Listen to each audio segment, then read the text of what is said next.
Previously, on my road trip with the guys from Western Four-Wheel Driver magazine, we discovered some amazing coastal station stays. Today, I'm going to take you on a journey highlighting my favourite inland station stays, starting right here in the heart of the Pilbara.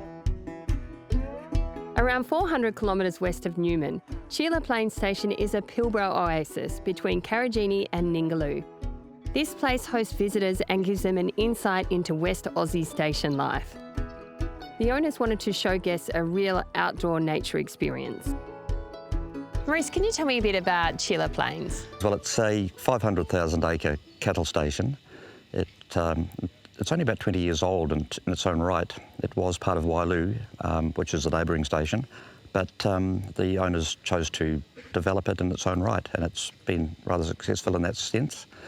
But Chile Plains is probably more, as far as we're concerned, it's the geological rather than the industrial or agricultural aspect that gives it its own level of heritage. And if guests wanted to stay the night, what sort of accommodation options do you have? You can either camp on the camping ground, which is the grassy area, caravanning, and then we've got the donga accommodation, and we've got a number of self-contained units. What can you do while you're here at Chile Plains? Well, there's a mix of things you can do. You can either chill out, alternatively, they can go down to the Beasley Gorge or the Chile Spring and just enjoy the wilderness.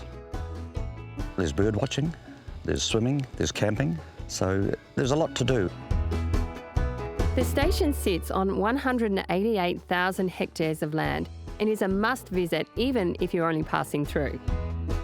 And a few other recommendations for inland station stays would have to be Mullenby Station in the Yalgoo Marawa area. Here you can embrace the fresh air and wide open spaces, and in spring it's the perfect place to base for wildflower season. And if you're lucky, you might even spot the famous wreath flower.